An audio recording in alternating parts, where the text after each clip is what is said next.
Hi friends welcome to Aamina Samayal today நம்ம சமையல்ல முட்டையை வச்சு ஒரு அருமையான குழம்பு ரெசிபி தான் ஃப்ரெண்ட்ஸ் பண்ண போறோம்.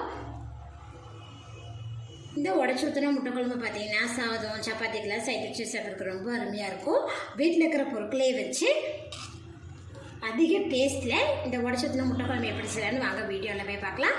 வீடியோக்குள்ள போறதுக்கு முன்னாடி இது வரைக்கும் நீங்க ஆமினா சமையல் சேனலை சப்ஸ்கிரைப் பண்ணிக்கலன்னா சப்ஸ்கிரைப் பண்ணிக்கங்க. வீடியோவை ஸ்கிப் பண்ணாம பாருங்க. மிக்ஸி ஜாரில் 1 டீஸ்பூன் அளவுக்கு குருமிளகு, 1 டீஸ்பூன் ஜீரகம்,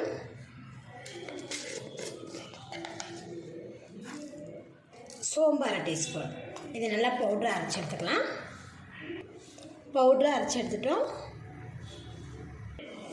நம்ம அரைச்ச அதே மிக்ஸி ஜாரில் ஒரு துண்டு இஞ்சி பார்த்திங்கன்னா இந்த சைஸ் எடுத்துருக்கேன்.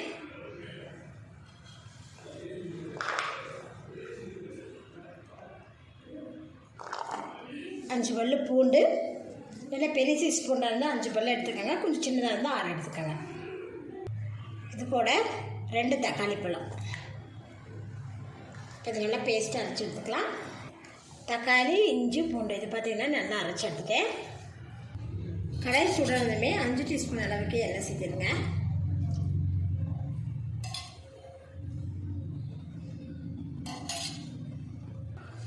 எண்ணெய் நல்லா சூடாகவே இதில் கொஞ்சமாக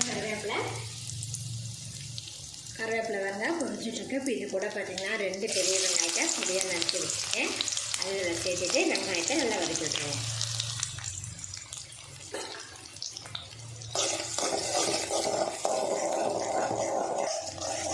வெங்காயம் நல்லா வதங்கியிருக்கு. இஞ்சி பூண்டு தக்காளி அரைச்சி விடுதல் இதில் சேர்த்துக்கலாம்.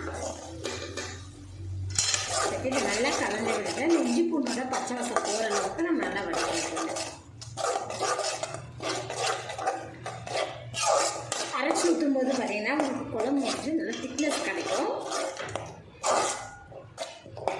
தக்காளி நல்லா வதங்கி எண்ணெய் பார்த்தீங்கன்னா தெளிஞ்சு வந்திருக்கு.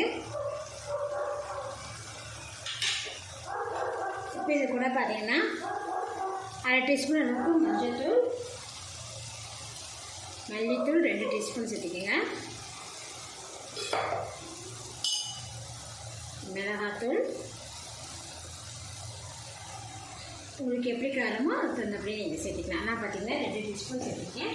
இப்போ இது கூடவே பார்த்தீங்கன்னா ஜீரகம், சோம்பு, குருமிளகு இது 3மே அரைச்சி வச்சுருக்கேன். அந்த விழுதில் சேர்த்துருக்கேன் பவுடரை. இதெல்லாம் கலந்து வைக்கணும்.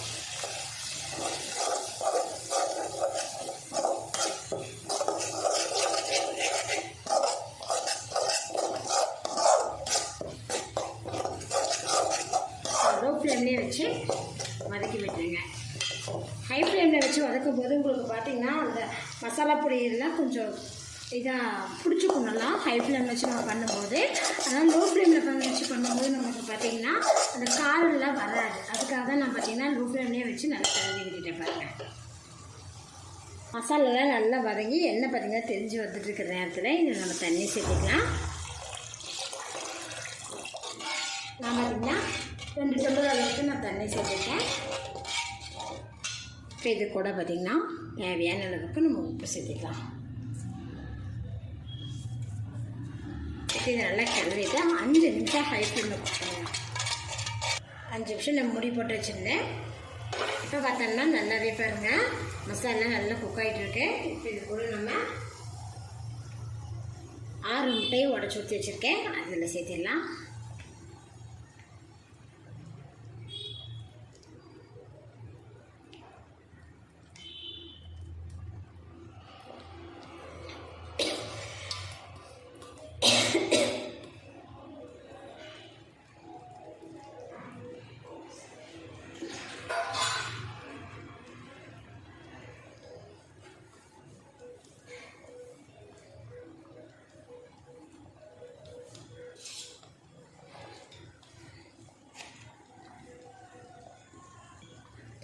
இப்போ இது கூட சேர்த்திட்டு ஒரு 5 நிமிஷம் நம்ம லோ ஃப்ளேமில் போட்டு வச்சிடலாம். 5 நிமிஷம் பார்த்தீங்கன்னா கொஞ்சம் ஓப்பனாகவே குக் பண்ணியிருந்தேன். முட்டையெல்லாம் பாருங்கள் நல்லா மசாலா பிடிச்சி பார்த்தீங்கன்னா உடச்சி ஊற்றின முட்டையெல்லாம் பார்த்தீங்கன்னா நல்லாவே குக் ஆகிருக்க பாருங்கள். ஊற்றின எண்ணெயெல்லாம் பார்த்திங்கன்னா நல்லா குக் ஆகி மேலே இருக்குது. இது கூட பார்த்திங்கன்னா பொடியாக நறுக்கின கொத்தமல்லி தழைகளை இதில் சேர்த்துடலாம். அவ்வளோதான். ஸ்டவ் ஆஃப் பண்ணிடுவோம்.